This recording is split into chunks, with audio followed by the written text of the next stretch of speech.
En fait, ils voudraient profiter de la faillitocratie. Je crois qu'il faut savoir que ce n'est pas du tout juste du gauchisme européen. C'est très proche, je trouve, des théories de James Galbraith, le fils de John Galbraith. Qui était il y a 15 jours sur ce plateau. Et je veux dire qu'il y a cette idée que, bon, il y a encore quelques gens de gauche un peu arriérés qui croient que le marché, ça existe, que l'activité privée, ça existe, et qui n'ont pas compris que la façon de faire de l'argent maintenant, c'était de ponctionner l'État pour les gens d'en haut, pour les banques. Et c'était très très proche, finalement, de théories de gauche américaine, de gens pas du tout révolutionnaires. Alors, on finit sur la dette grecque maintenant. Est-ce que vous pensez qu'ils peuvent ne pas la rembourser? Est-ce que c'est vers cela que l'on se dirige?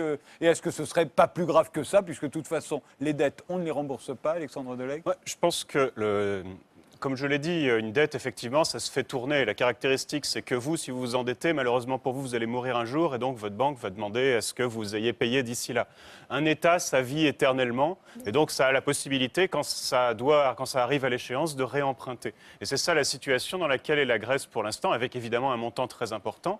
Maintenant, qu'est-ce qui aurait pu être un compromis? On sait peut-être qu'on va finir par y arriver, une sorte de solution honorable pour tout le monde. Je pense que Syriza a un programme quand même qui est important, qui est un programme intérieur, et sur lequel on peut être pour ou contre, mais après tout, c'est pour ça que les Grecs ont voté avant tout. Et il me semble que ce programme va générer des difficultés parce que la Grèce, quand même, et vous en avez peut-être parlé tout à l'heure, je pense que vous connaissez bien mieux votre pays que je ne le connaîtrai jamais, mais il y a un système politique extrêmement sclérosé, des gens qui ont des positions privilégiées très importantes, et le pouvoir en place de l'ancienne coalition, c'est des gens qui étaient cul et chemise avec ce système préexistant. Et je pense que, quoi qu'on pense du programme de Syriza, le fait qu'ils arrivent et qu'ils soient des gens neufs leur permet d'avoir la légitimité pour faire autre chose. Mais cette légitimité, ils doivent l'acquérir en montrant vis-à-vis de l'Europe qu'ils sont capables d'obtenir quelque chose. Il y a peut-être un compromis qui peut être obtenu, qui aura une dimension symbolique, enfin pas que symbolique quand même, qui réduirait un petit peu la contrainte dont ils font l'objet et qui permettrait aussi de maintenir le montant de dette qui est à rembourser, mais en disant oui, mais au lieu de commencer à rembourser en 2020, vous commencerez en 2025 ou en 2030. Ça ne change pas grand-chose sur le fond. C'est pas la vraie rupture. C'est pas la rupture totale, mais ça peut permettre d'arriver, de dire regardez, on a obtenu quelque chose que les autres n'avaient pas obtenu. Maintenant, on peut appliquer notre programme et on va pouvoir s'attaquer aux vraies féodalités et aux vrais pouvoirs qui ont beaucoup d'argent en Grèce. Qu'est-ce que c'est que ces éléments-là? C'est le budget de la défense qui a été peu touché, contrairement au secteur médical. C'est l'Église orthodoxe qui bénéficie d'avantages fiscaux, etc. Tout ça, c'est des choses qui concernent les Grecs à la limite. C'est pas nous, donc ce serait une vraie rupture, mais à l'intérieur de la société grecque. C'est ça qui est quand même important pour les Grecs aussi. Oui. Non, je veux dire, je ne suis pas du tout hostile à l'idée que la Grèce devienne bien gérée, puisqu'il est effectif qu'elle n'est pas très bien gérée. Mais je ne pense pas que nous, en tant que Français, on puisse avoir une attitude condescendante. Quand on dit les Grecs n'ont pas su gérer l'euro, ils ne savent pas gérer leurs finances publiques. Tout à l'heure, j'étais troublé quand vous parliez du rapport obscur du Parti socialiste à la plutocratie en Grèce, là. Oui, je me disais, mais attends, elle parle de la Grèce ou elle parle de la France? Oui. Parce que, je veux dire, en France... Manuel Todd, restez sur le sujet. Votre haine du Parti socialiste français est connue, assumée. Je ne parle pas du Parti socialiste, je parle du gouvernement. Il n'y a pas de problème, j'ai compris. Mais revenez aux Grecs. Non, mais quand même, la France est un pays, et même le pays qui a eu l'idée de la monnaie unique, qui s'est tiré une balle dans le pied et qui a abouti à la destruction, je dirais, de toute son industrie. C'est un pays où le gouvernement et où le président de la République sont contrôlés par les vieux inspecteurs des finances qui sont dans les 4 grandes banques, qui eux-mêmes contrôlent les jeunes inspecteurs des finances qui sont à Bercy. Le système politique français et la gestion de la monnaie française et des finances françaises qui nous ont amenés à 11% de chômage, à la déflation et à une augmentation du chômage qui n'en finit pas. Je veux dire, qui sommes-nous pour donner des leçons aux Grecs? Alors, Jean-Marc Daniel, rupture, là, risque de rupture ou pas de risque de rupture? Oui, je pense qu'effectivement, il faut prendre très au sérieux l'attitude assez agressive du gouvernement grec. Le nouveau ministre de l'économie et des finances, d'ailleurs, est très pro-euro pour des raisons qu'on ne soupçonne pas, à la différence d'Emmanuel Todd. C'est qu'il pense que l'ennemi de l'humanité, c'est l'impérialisme américain, que le dollar est un des vecteurs de l'impérialisme américain et qu'un des moyens de détruire l'impérialisme monétaire des États-Unis, c'est de faire émerger une devise rivale. Et donc, il dit l'euro aurait dû être un projet anti-américain et il faut le soutenir parce que sinon, l'explosion de la zone euro sera une grande victoire des États-Unis et de l'impérialisme. Dans vos rêves, dans vos rêves. Non, mais C'est vraiment ce qu'il dit. C'est vraiment ce qu'il dit. Oui, mais la réalité de la Grèce, le problème de la Grèce, c'est l'Allemagne, c'est plus les États-Unis. Bon, donc je dis ça au passage. Alors, par rapport à ça, premièrement, je pense effectivement qu'une dette dans l'histoire, c'est une dette qui se prolonge dans le temps. D'ailleurs, autrefois, on émettait des rentes perpétuelles, c'est-à-dire on émettait une dette où on disait on vous remboursera à l'infini des temps et on vous versera tout le temps des intérêts. Pourquoi on a abandonné ces techniques? Parce qu'une des techniques qui avait été mise au point pour se débarrasser de la dette, c'était l'inflation. Et l'inflation était arrivée par un mélange à la fois de... Ça paraissait pratique et puis ça correspondait à l'état de la situation monétaire qui était liée au désagrément, aux destructions de la guerre et tout ça. Bon. L'inflation a disparu et donc on se retrouve dans des situations qui sont des situations où les taux d'intérêt sont très bas et où donc les enjeux de remboursement de dette et donc en réalité les enjeux de paiement d'intérêt sont beaucoup moins pressants qu'ils n'étaient autrefois. Concrètement, quand on dit qu'on ne rembourse jamais une dette, c'est faux. Au 19e siècle où les taux d'intérêt étaient bas et où il n'y avait pas d'inflation, par exemple le Royaume-Uni qui s'est retrouvé avec 300% de dette en 1815 après les guerres napoléoniennes, a tout remboursé rubis sur l'ongle, avec effectivement un effort important, mais avec du fait que les taux d'intérêt étant relativement bas, cet effort étalé dans le temps a été rendu supportable par la croissance. Donc l'enjeu de la Grèce, c'est de retrouver de la croissance pour effectivement et de constater qu'à l'heure actuelle, son véritable problème, c'est les intérêts, comme l'a dit Alexandre Delegue. C'est-à-dire, or ces intérêts, on l'a dit, ils sont moins importants qu'en Italie, ils sont moins importants que dans un certain nombre d'autres pays. Donc l'enjeu de la Grèce est moins la dette en tant que telle, et là je rejoindrai ce que vous disiez, le gouvernement a dit aussi le véritable déficit, c'est un déficit de dignité. Je pense que des enjeux politiques, Mario Monti l'avait dit, l'Europe elle s'en sortira avec l'austérité, en libéralisant l'économie pour retrouver de la croissance, et avec un sens de la dignité. Et donc, le programme de Tsipras... Je pense que les deux premiers points ne sont pas sur l'agenda grec. Non, mais on est tous d'accord pour dire que la question, c'est celle de la croissance économique grecque et que l'échec absolu depuis 4 ou 5 ans, l'échec de la Troïka, c'est d'avoir créé de la récession depuis 5 ans. Votre pays est en perte de richesse, de destruction de valeur, à cause de plans qui ont été imposés depuis 5 ans. C'est une catastrophe, c'est une honte. C'est une dévaluation interne. Donc la croissance économique doit revenir. Et à la différence de Jean-Marc Daniel, je pense que les choix libéraux, la réduction des dépenses publiques, c'est exactement la façon la meilleure pour faire de la récession aujourd'hui, comme malheureusement la situation grecque nous le démontre à chaque fois. Donc oui, on est d'accord sur le fait que, bien évidemment, il s'agit d'abord de reconstruire la dignité qui peut-être a été brutalisée littéralement par tout ce qui s'est passé depuis 5 ans, mais en macroéconomie, il y a aussi des réalités. Arrêtons les idioties de réduction des dépenses à tout va ou de libéralisation à tout va. Ça n'a pas fonctionné depuis 5 ans en Grèce. Mais donc, depuis 2010, ce programme dit d'aide à la Grèce, Karine Berger, à côté de moi, est en train de dire ça donne un résultat dramatique. J'ai toujours dit. J'ai toujours écrit et toujours dit. C'était défini dès le départ. C'était les conditions d'octroi du prêt de la France et des 13 autres pays de l'Union européenne, plus le FMI, c'était les conditions mises à la Grèce pour l'octroi de ces prêts qui ont produit les politiques avec les résultats que vous venez de mentionner. Je l'ai toujours écrit, monsieur. Bon, toujours très bien. Mais alors, il y a peut-être un manque de cohérence. Non, il n'y a pas de manque de cohérence. Mais la deuxième chose je reste persuadée que la Grèce, à ce moment-là, avait absolument besoin d'argent pour tout simplement survivre. Vous me dites que vous n'aviez pas besoin de cet argent. Je continue de penser... Recommençons pas le débat. Mais justement, ce qui me paraît vraiment important, c'est que, en réalité, le gouvernement d'Alexis Tsipras est très modéré. Et là, évidemment, ça va à l'encontre de ce qu'on a dit ce soir. Il est très modéré. Qu'est-ce qu'il fait? Il veut rétablir, dans le cadre du même équilibre budgétaire, avec un superávit primaire, il veut enlever une partie du fardeau qui pèse sur les personnes les plus affectées par les effets des politiques que certains d'entre nous critiquent, pas tous, on a compris, que certains félicitent l'Union européenne pour ses politiques, ils sont ici en face de moi notamment. Oui. On comprend très bien. On persiste les deux. Et eux, ce que Tsipras dit, je voudrais pouvoir équilibrer cette politique en redonnant aux pauvres ce qu'on leur a pris, disons, pour le dire très simplement, et en prenant un peu aux riches, ok, et je reste dans le même équilibre. Et je m'adresse à l'Europe pour qu'elle me permette de faire ça, parce que les Grecs m'ont donné ce mandat-là. C'est pour ça que je suis devenu Premier ministre. On est d'accord? Il l'avait dit à l'avant. Et il avait dit, je demanderai à l'Europe une renégociation de la dette. Il a reçu le vice-président de l'Eurogroupe aujourd'hui, le Hollandais Dijsselbloem, ok? Et il lui a dit ça. Et qu'est-ce que l'Europe lui dit? Il n'est pas question que vous sortiez des rails du mémorandum qui implique des privatisations supplémentaires, qui implique de maintenir le salaire minimum légal à 450 €, qui implique toute une série d'efforts imposés à la population. Si vous sortez de ça, même si vous maintenez l'équilibre budgétaire, ça ne va pas. Et je ne veux pas, dit l'Europe, renégocier votre dette. Alors que, je rappelle, Tsipras dit, renégocions la dette. Convoquons une conférence européenne sur la dette. Il n'a pas dit, j'arrête le paiement de la dette.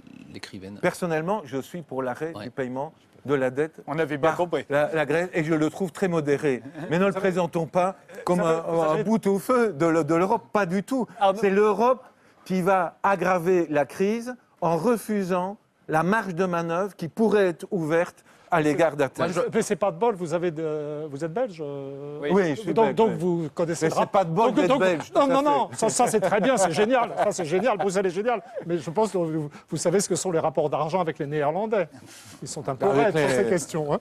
Arnaud Le Parmentier. Non, moi j'aurais juste une question, madame. C'est sur les évolutions grecques. Je ne comprends pas pourquoi, ou est-ce que vous pensez que Tsipras va s'attaquer d'une manière ou d'autre à l'Église orthodoxe et à ses richesses? Est-ce que c'est un problème? Il paraît que leurs exemptions d'impôts sont constitutionnelles. Est-ce que le Tsipras, maintenant, va s'attaquer à l'Église orthodoxe qui ne paye pas d'impôts? Ainsi qu'aux armateurs grecs, il paraît aussi qu'ils sont protégés par la Vous ne pensez Constitution. pas que la France devrait arrêter de s'occuper des religions des autres? Non, avant tout, je ne comprends pas. Donc il n'y a pas de problème avec l'Église orthodoxe. Je veux dire, en tant que Français, je ne me sens pas habilité à émettre des fatwas sur l'Église Non, orthodoxe. non, c'est pas des fatwas, c'est une interrogation. Alors, c'est réponse d'Ercy Sotiropoulos. Écoutez, même si les Grecs sont beaucoup moins croyants que les Italiens en catholicisme, etc., je n'ai jamais compris comment Andreas Papandreou n'a pas osé cette séparation de l'État de l'Église. Et ça, on va voir là. Déjà, c'est un signe que quand il a avoué serment, Tsipras, c'est une première pour la Grèce. Il n'a pas prêté serment à la Bible. Il a prêté Et il n'avait serment pas de cravate en plus. son conscience et son intégrité. Donc, je ne sais pas. Mais Les armateurs, l'argent... Avant que je vous pose une dernière question. L'orthodoxie en Grèce fait partie de l'identité nationale. C'est comme le catholicisme en Pologne.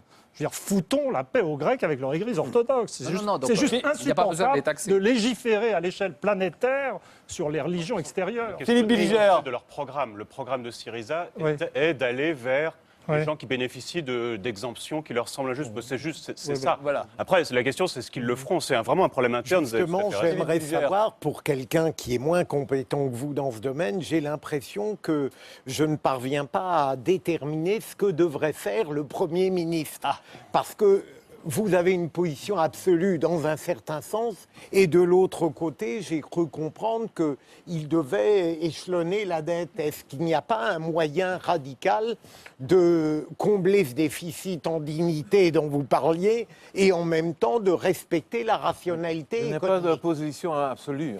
En fait, si petit peu on pas. permettait à la Grèce de réduire les injustices qui ont été créées au cours des 4 dernières années, 5 dernières années, qui n'ont pas donné de Pas pareil. résultats, et si on lui permettait de renégocier pendant 6 mois, 1 an, et à l'image de la conférence sur la dette allemande de 53, etc., calmement, si ça pouvait donner des résultats, je serais tout à fait favorable à ça. Donc je n'ai pas de position absolue.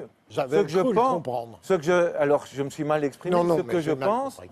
c'est que malheureusement, et on vient de le voir, l'Union européenne ne veut pas donner cette possibilité-là à la Grèce. Or, Là, j'ai compris. on est dans des conditions tout à fait différentes. Je vais dire un mot sur le futur. Non, Vous savez très très vite, bien parce que j'ai encore une que question avec tout ça. l'élection en Grèce, c'est la première phase de l'élection en Espagne. L'Espagne, en 2010, sa dette publique était inférieure à 60% du PIB. OK ? 60%. Et était dans les termes de Maastricht, était inférieur à la dette publique de l'Allemagne et de la France. L'Espagne, dans le cadre européen maintenant, se retrouve très mal. Et le prochain Syriza, vous le savez, je crois, c'est Podemos.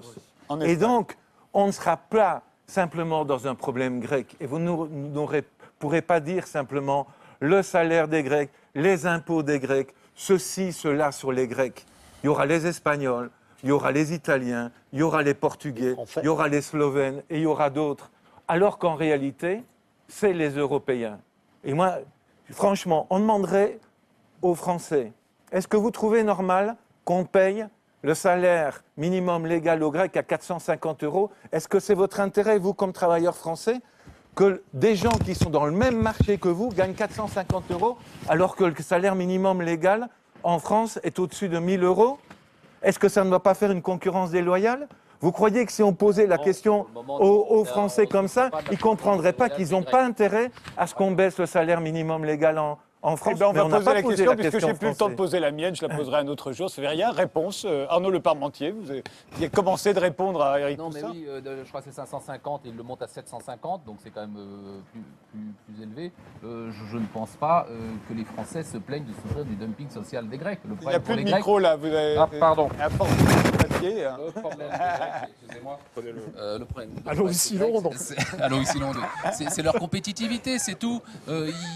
Mais c'est le problème des Français aussi par rapport aux Allemands, vous le savez très bien. On traite Et la vous sujet le des dites Grecs. tout Le le temps. problème, c'est de la compétitivité. C'est qu'il faut que c'est un pays qui vit du tourisme, qui vit du shipping. Donc il faut que le tourisme soit attractif, le shipping soit attractif, que chacun arrive dans la division du travail en Europe ou des compétences à trouver son point. Et je ne pense pas que ce soit en réaugmentant les coûts après cet effort énorme qui a été fait, dont je pense qu'il était indispensable, il fallait le faire. Et sur Podemos, c'est intéressant de regarder ce que font les gouvernements en ce moment en Espagne, au Portugal, en Irlande. Ils se disent si jamais les Grecs arrivent à négocier, c'est un peu dégueulasse parce que nous on voudrait pouvoir négocier. Et en fait, ils ne le font pas. Pourquoi ils ne le font pas? Parce qu'ils se disent on va plus nous faire confiance et donc on va pas arriver à réemprunter sur les marchés alors qu'on vient difficilement d'être sur les marchés. On va reperdre de la crédibilité. Donc c'est pas évident. Effectivement, il y a un gros débat sur Podemos, mais les peuples européens, ils se disent si on arrive à rentrer dans les clous après la période d'austérité. Je note qu'on a la baisse de l'euro, la baisse du pétrole, ce que fait la Banque centrale européenne qui va redonner un peu de croissance, même si Emmanuel Todd n'y croit sans doute pas. Mais donc, à mon avis, le pire est passé. Le pire est passé Non, pour le pire tous est les. devant nous. Je pense que le pire Karine est passé. Berger. Le pire est devant nous. L'Union européenne, la zone euro, est en train d'entrer en déflation. C'est ce qu'il y a de pire en économie. C'est-à-dire, évidemment que la Grèce est en soi un sujet parce que ce qui va se passer dans les prochains jours, notamment sur les banques grecques, va lancer un jeu de domino que personne ne comprend et n'imagine en tout cas et ne peut se projeter. Mais au-delà de la Grèce, le continent européen est le continent qui est plongé dans la crise la plus importante post-2008 de toute la planète. Et nous n'avons pas jusqu'à présent réussi à inverser le choix des pays qui continuent à rentrer dans cette logique d'austérité jusqu'à plus soif et qui fait que le chômage monte dans l'Union européenne. Donc on est en face désormais d'un problème politique. L'Europe a été imaginée dans les années 50 pour répondre par la solidarité et par l'union politique et par le progrès à tous les bouleversements du monde. Nous avons importé à l'intérieur de l'Union européenne de la compétition entre nous, c'est absurde. C'est absurde. Nous avons importé à l'intérieur de l'Union européenne de la concurrence, de l'austérité et de la destruction de valeurs. Oui, on a un vrai problème devant nous. Karine Berger a vraiment raison. Oh là là, Emmanuel Todd, cette phrase, vous ne l'aviez jamais prononcée. J'étais super emmerdé parce que vous êtes... Putain, elle a raison, c'est la première fois que je suis d'accord, que je l'entends. Mais vous êtes en train de dire qu'on a fabriqué l'enfer quand même. Sortons-en. Alexandre Delay. Justement, moi, je voudrais prendre un peu le contrepoint. Je pense qu'Emmanuel Todd a dit quelque chose de très juste, c'est qu'il n'existe pas de peuple européen, mais on peut essayer de prendre une perspective plus longue sur ce qu'est le mécanisme de construction européenne, la fameuse méthode Monnet. La méthode Monnet, c'est on met des trucs en commun, ce qu'on peut, parce que de base, les gens ne veulent pas. Les peuples européens n'ont pas particulièrement envie, ils se sentent français, allemands, espagnols, ils ne se sentent pas européens. Il n'y a pas de volonté, on ne va pas faire un grand référendum européen pour créer un grand État européen, ça ne marchera jamais.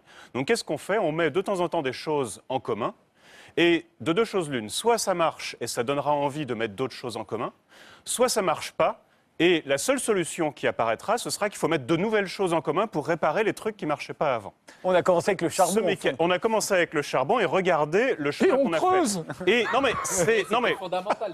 ce processus, c'était le cœur économique de l'Europe à l'époque. je pense qu'on peut quand même être. Et ce processus marche sur la base de la crise. C'est-à-dire que ça marche, ça n'a jamais. Ce processus européen est un processus dans lequel, objectivement, je répète, j'ai pas de jugement, je porte pas de jugement là-dessus. On aime, on n'aime pas. Emmanuel Todd n'aime pas, d'autres apprécieront plus, mais ce processus est fondé sur la crise. Et je pense qu'il ne faut pas sous-estimer le fait que la crise, quand elle se présente, aboutit à chaque fois jusqu'à présent à encore plus d'unification. C'est quand même assez frappant de voir que le degré de coordination budgétaire est plus grand aujourd'hui, de voir que dans le plan européen là maintenant, la Banque centrale européenne, dans les fameux rachats de dette publique du fameux quantitative easing, le fait à hauteur de 8%. Ça veut dire quoi? Ça veut dire que de fait, aujourd'hui, on a à hauteur de 8% des dettes publiques européennes une union budgétaire. C'est quelque chose qui était tout simplement inconcevable il y a 10 ans et qui est le résultat de la crise. Donc,